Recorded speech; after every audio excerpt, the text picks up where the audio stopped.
तो उत्तर प्रदेश में निकाय चुनाव के नतीजे आ रहे हैं। काउंटिंग की शुरुआत हो चुकी है आज सुबह 8 बजे से और जो अब तक के रुझान हैं वो आपको सबसे पहले दिखाते हैं। दरअसल में सहारनपुर में बीएसपी के फजलुर रहमान आगे चल रहे हैं। लखनऊ से बीजेपी के उम्मीदवार संयुक्ता भाटिया आगे हैं।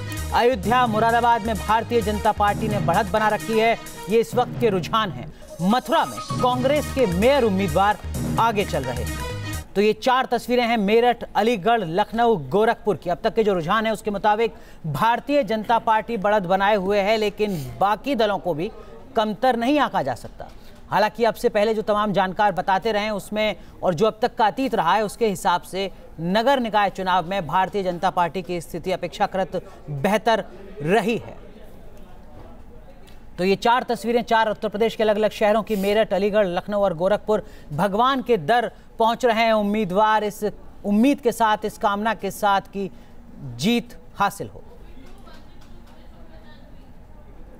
और इस बीच इलाहाबाद से बीएसपी के मेयर उम्मीदवार रमेश केसरवानी ने जीत का दावा किया है। इलाहाबाद नगर निगम का परिणाम आने में, मेयर की सीट का परिणाम आने में चंद घंटे शेष रह गए। हमारे साथ बीएसपी के प्रत्याशी मौजूद हैं केसरवानी जी, रमेश केसरवानी जी। ये बताइए कि कुछ वक्त बचा है, क्या उम्मीद है आपको? अभी कुछ मन में कोई संदेह तो नहीं? देखिए, मन में संदेह तो कुछ नहीं है, लेकिन अगर बाई चांस ईवीएम में मशीन में अगर गड़बड़ी किया होगा तब तो पूरा उत्तर प्रदेश बीजेपी का हो जाएगा, वरना कोई की ताकत नहीं है। चाहे मुख्यमंत्री, चाहे उप मुख्यमंत्री, चाहे 5-5 मिनिस्टर यहाँ दौरा किया है, उससे कोई फर्क नहीं पड़ना है। हाथी ने सबको रौंद दिया है। अब मैं चुनाव जीत रहा हूँ, कोई रोक नहीं सकता है जी। तो रमेश चंद्र केसरवानी जी हैं, पूरे जोश और उत्साह में। इनका कहना है कि कोई वजह नहीं है कि इनको जीत ना मिले।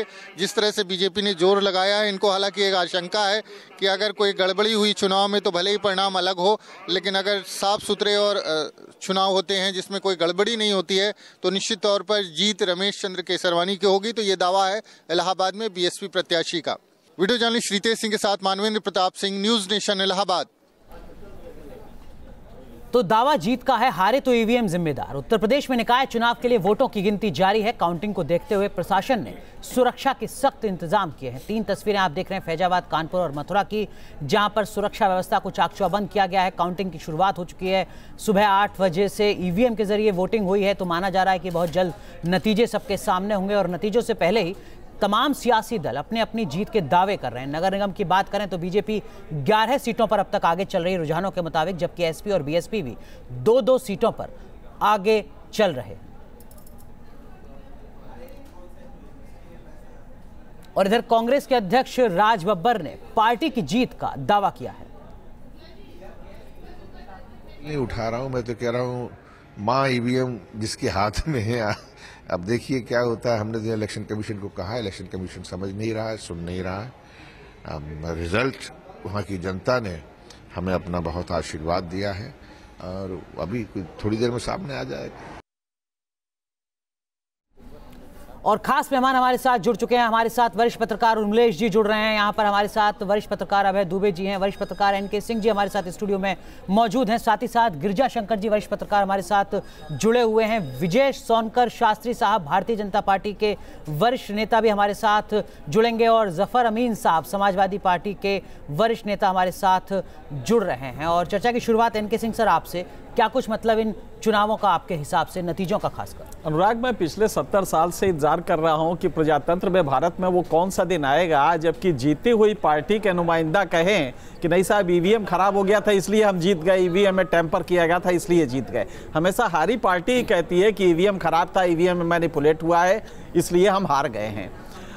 एक बड़ा अजीब सा है कि यहाँ पे प्रजातंत्र की खूबसूरती होती है कि आप एक स्ट्रांग अपोजिशन होते हैं और इस तरह द्वंद्व चलता है, पब्लिक कॉन्शियसनेस को आप चेंज करते हैं जी। यहाँ पे इस चुनाव में आप देखिए मीडिया ने बड़ी शिद्दत से कवर किया, लेकिन इसके बावजूद अपोजिशन, आज जरा फर्ज कीजिए कि कांग्रेस, समाजवादी पार्टी और बहुजन समाज एक साथ मिलकर अगर चुनाव लड़े होते तो पूरा बिहार रिपीट होता है यहाँ पे।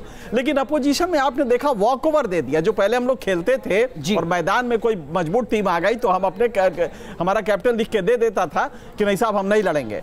यहाँ पे वॉक ओवर हुआ है। समाजवादी पार्टी, बहुजन समाजवादी, ये खड़े ही नहीं हुए।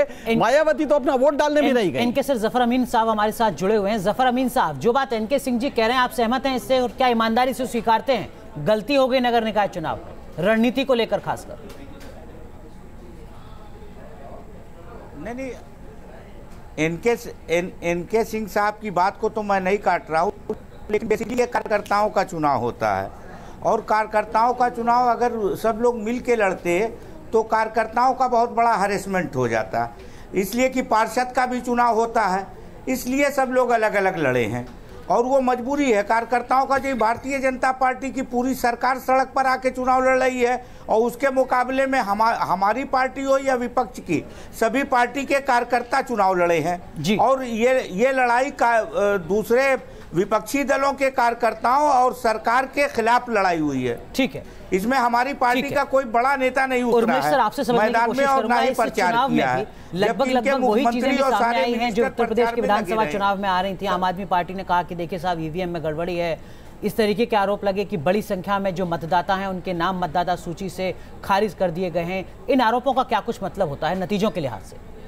देखिए, जो स्थानीय निकाय के चुनाव होते हैं अमूमन, जैसा आपने भी अपने इंट्रोडक्शन में कहा था कि बीजेपी पहले भी उत्तर प्रदेश में अच्छी स्थिति में रहती आई है, क्योंकि शहरी क्षेत्रों में बीजेपी का ज़्यादा राजनीतिक प्रभाव माना जाता है और आज भी है। दूसरा ये कि जो सत्ता पक्ष होता है उसको बहुत फेवरेबल एक ज़मीन मिलती है इस चुनाव में। उसकी वजह यह है कि लोकल बॉडीज़ में जो लोग लड़ते हैं उनको लगता है कि सत्ता पक्ष के साथ अगर हम रहेंगे या हमारा नुमाइंदा रहेगा तो शायद हम डेवलपमेंट का छोटा मोटा काम जो है सड़क का या उसका हम कराएंगे।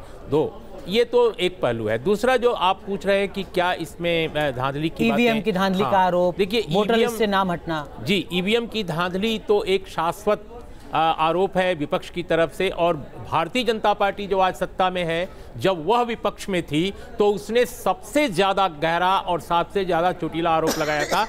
बाकायदे उसके एक समर्थक ने, उस वक्त तो समर्थक ही कहा जाएगा क्योंकि एक चुनाव विश्लेषक थे, वो बाकायदे बीजेपी से आइडेंटिफाइड थे। आज वो भारतीय जनता पार्टी के राष्ट्रीय प्रवक्ता हैं, इसलिए मैं कह सकता हूं कि वो समर्थक थे उस समय भी।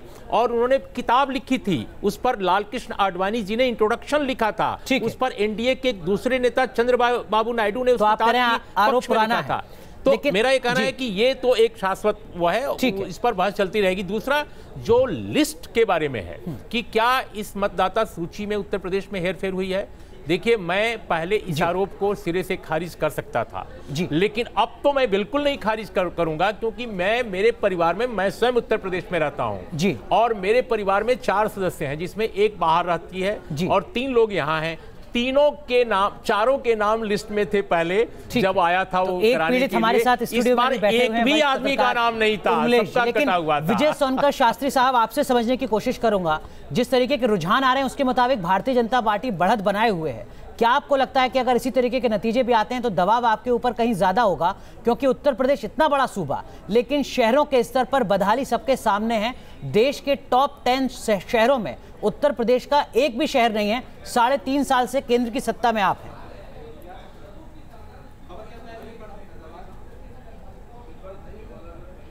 देखिए अनुराग, सबसे पहली बात तो ये कि हमारे अभी जो समाजवादी पार्टी के प्रवक्ता या किसी पार्टी के वो बोल रहे थे, उनकी बातें गंभीरता से आप लोगों ने सुना होगा। उन्होंने कहा कि हमारा कोई बड़ा नेता चुनाव में नहीं उतरा, और जबकि भारतीय जनता पार्टी पूरी सड़क पर उतर करके की। ये तो चुनाव जो होता है क्या कोई मामूली बात होती है? आज पूरे देश की नज़रें क्यों टीवी पर आपके चैनल न्यूज़ नेशन को देख रहा है क्या कोई ये गंभीर बात नहीं था क्या?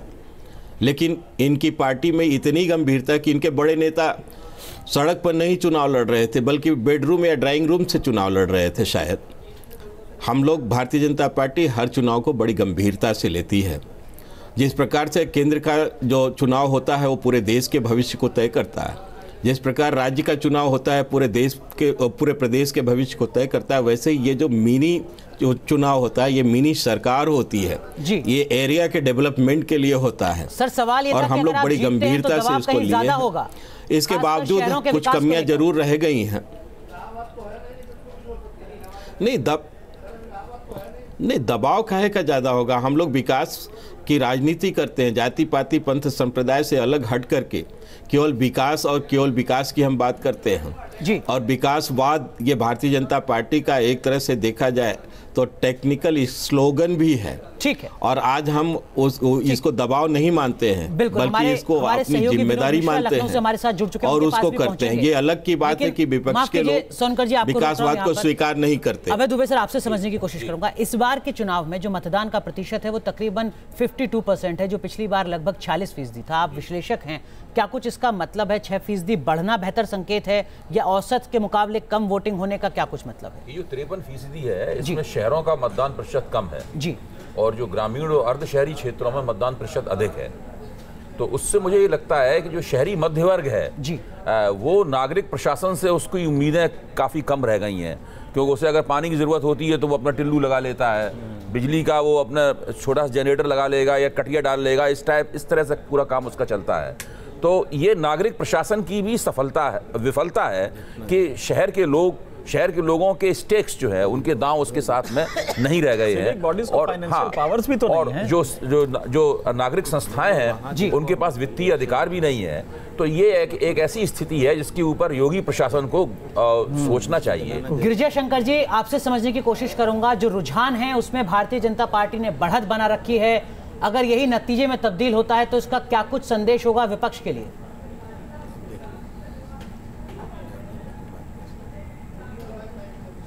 अभी तो बहुत शुरुआती रुझान है और मुझे लगता है कि कम से कम कुछ घंटे और इंतजार करना चाहिए। कई बार ये रुझान अलग तरीके से भी परिवर्तित हो जाते हैं, लेकिन जो एक नेचुरल बेनिफिट बीजेपी के साथ था कि केंद्र में सरकार उनकी है, राज्य में सरकार उनकी है और जो स्थानीय शासन होता है उसकी स्वायत्ता धीरे धीरे कम होती गई है। वो राज्य सरकार के अनुदान पर चलने वाली संस्थाएं होती हैं जी। तो दोनों जगह बीजेपी की सरकार होने का एक नेचुरल बेनिफिट उनके साथ था। दूसरी बात ये थी कि विपक्ष ने इस चुनाव को परंपरागत रूप से वो गंभीरता से नहीं लिया उसने। ठीक है। आमतौर पर जो सो कॉल्ड राष्ट्रीय दल हैं वो ये मानते हैं कि विधानसभा और लोकसभा के चुनाव ही महत्वपूर्ण हैं जी। ये जो स्थानीय संस्थाओं के चुनाव हैं या विधानसभा लोकसभा के बाई इलेक्शन हैं वो इतने महत्वपूर्ण नहीं है जिसमें उनके बड़े नेता जाएं। बिल्कुल। इसके विपरीत बीजेपी हर चुनाव को बड़ी गंभीरता से लेती है, बाई इलेक्शन को भी, और उनके तमाम बड़े नेता बिल्कुल आक्रामक अंदाज में टूट पड़ते हैं। आप यूपी में देखें आपने कि बीजेपी के मुख्यमंत्री किस तरह से छोटी छोटी जगहों पर जाकर चुनाव प्रचार किया, आम सभाएं ली, इसका फायदा उनको होते हुए दिख रहा है। ठीक। लेकिन जी अंतिम परिणाम आने तक क्या स्थिति बनती है ये देखना होगा, क्योंकि ये शुरुआती रुझान है, आपने बिल्कुल सही बात कही, नतीजे में तब्दील होगा तब किस तरीके के हालात बनते हैं। और सीधे चलते हैं लखनऊ, हमारे सहयोगी विनोद मिश्रा वहां से जुड़ रहे हैं। विनोद, आपसे समझने की कोशिश करेंगे, लखनऊ की सीट तो इस बार महिला के लिए आरक्षित है, अपने आप में इतिहास रचा जा रहा है, लेकिन इस वक्त के रुझान क्या कुछ कह रहे हैं?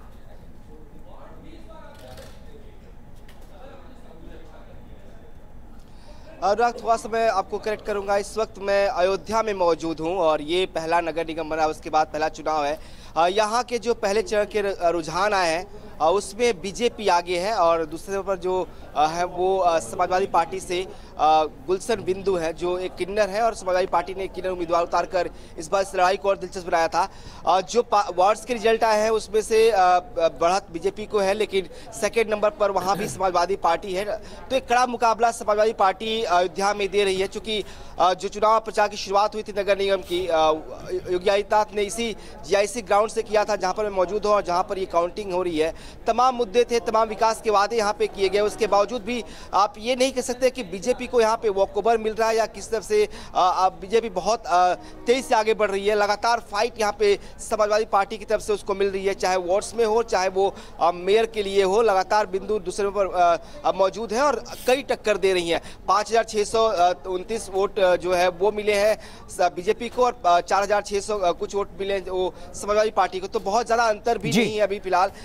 इसलिए कहा जा रहा है कि बीजेपी भले इस चुनाव को बहुत बड़ा चुनाव बनाने की कोशिश की हो, लेकिन चूंकि लोकल बॉडी की इलेक्शन है, तमाम लोकल जो मुद्दे होते हैं वो शायद यहाँ पर भी है, और इसीलिए जो रिजल्ट अभी तक आ रहा वार्ड्स में वो समाजवादी पार्टी को बिल्कुल। तो ये अयोध्या की तस्वीर है, वो अयोध्या जहां से नगर निगम चुनाव के प्रचार की शुरुआत भारतीय जनता पार्टी की तरफ से योगी आदित्यनाथ ने की थी। विनोद, आप बने रहे, हम लगातार आपसे जुड़ते रहेंगे और पल पल के अपडेट लेते रहेंगे।